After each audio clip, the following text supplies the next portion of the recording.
Welcome to the Tuesday edition of One's World.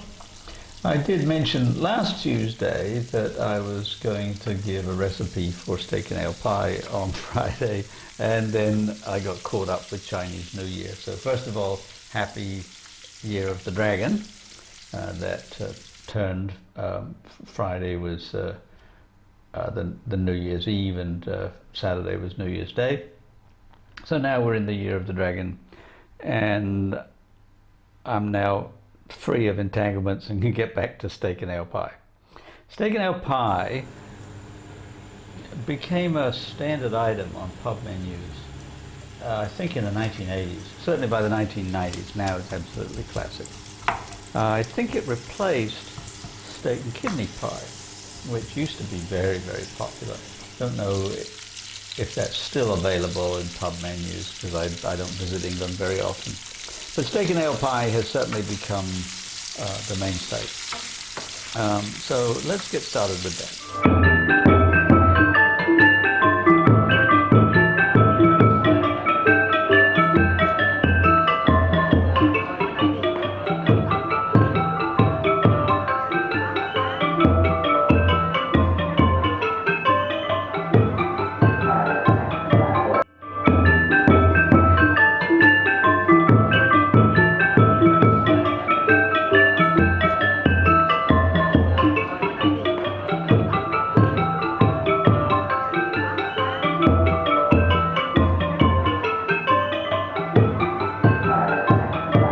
Now we're going to start with members of the onion family, and you see here I've got an onion, a shallot, some garlic, and a leek.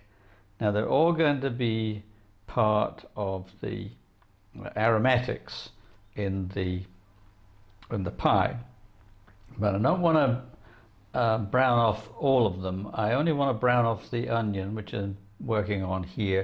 And as I've said many times before, you need to do this process over a slow burner over a long period of time, because you don't want the onions to burn, but you want them to caramelize. So this is one whole onion sliced up in olive oil and doing its thing. And then the next thing I'm going to do is to add my beef, steak, and brown it off too. Like that's the basis, with only the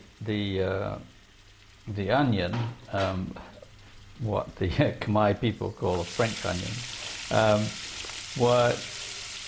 What you're doing is browning everything off in the olive oil, and then you're going to add stock.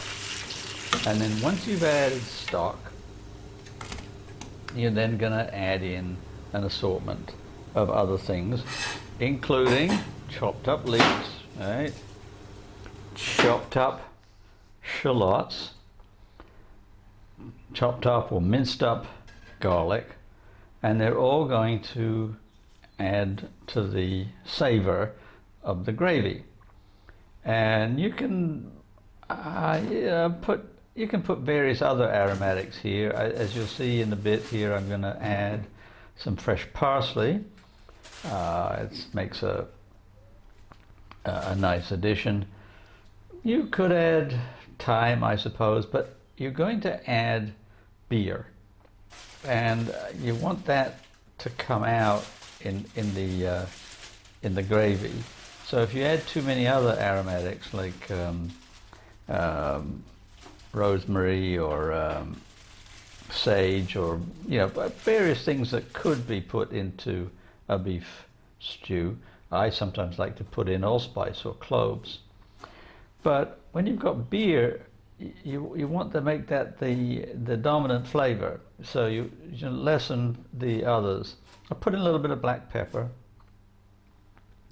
and at some point you'll see me also dump in a few straw mushrooms, because I want to make it nice and rich.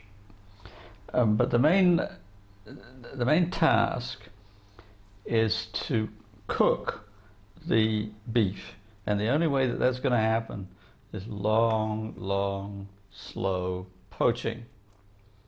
and sometimes I poach it for 2 hours. Cover the beef and gravy and aromatics, and simmer,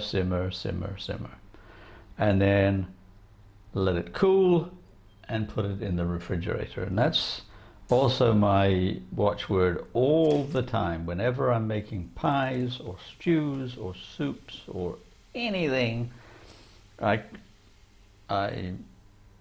brown off what I need to brown off, and then simmer what I need to simmer.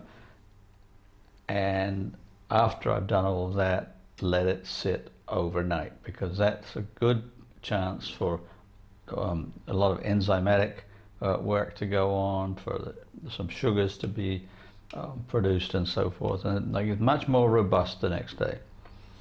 So then we're now going to move into the non-video part, where on the second day I line my pie dish with pastry. I think I've made pastry in another video at some point. So I've got a pastry lining, then in goes the cold filling. Bring it up to room temperature before you start baking, because you don't want to overwork the oven. Fill up the pastry, then close it up.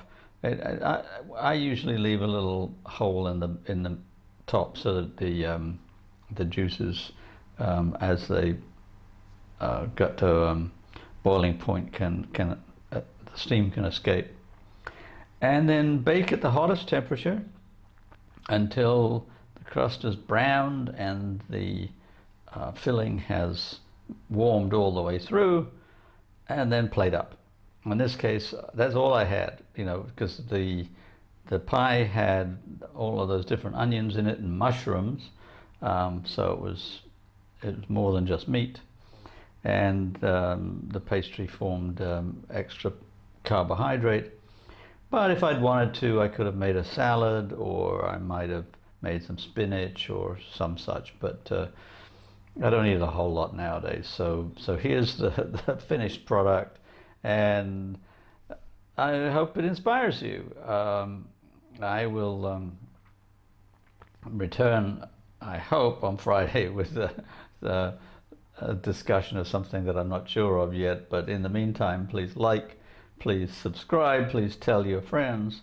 If possible, make a steak and ale pie.